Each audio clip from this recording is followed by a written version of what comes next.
అన్న కేసీఆర్ 7 లక్షల అప్పు అన్నారు. అది మొన్న ఆర్బీఐది రిపోర్ట్ చూస్తే 3,80,000 చిల్లర ఉంది. 3,80,000 కోట్ల చిల్లర అప్పు ఉంది 10 సంవత్సరాల పాలనలో.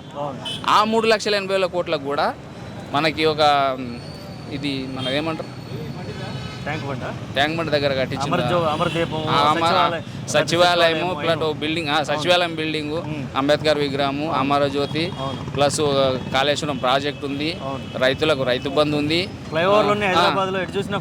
పింఛన్లు తాగినాయి, ఫ్లైఓవర్లు వచ్చినాయి, మెట్రో వచ్చింది.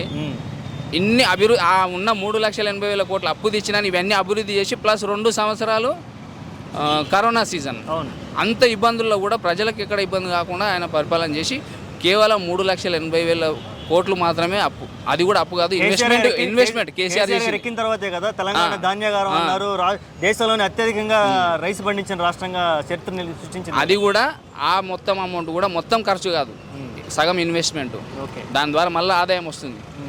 అంత మంచిగా చేసిండు. 10 సంవత్సరాలకు అంతే అప్పు చేసిండు. నువ్వు వచ్చి ఒక్క సంవత్సరం కాలే 1,30,000 కోట్లు చేసినావు అప్పు ఒకటే సంవత్సరం. అంటే ఈ లెక్కల 1:10. ఆయన 10 సంవత్సరాలకు 3,80 చేస్తే నువ్వు ఒక సంవత్సరంలో 1,30 చేసినావు. నువ్వు 10 సంవత్సరాలు ఉంటే మమ్మల్ని 20 లక్షలు 30 లక్షల కోట్లు అంటే ఒకనొకని అసలు ఇక మాకేం మిగలదు. ఎవరికి ఉన్న పై మీద ఉన్న బట్టలు కూడా వదిలేసిపోవాలి. అటువంటి పరిపాలన ఉంది ఇది. ఓకే.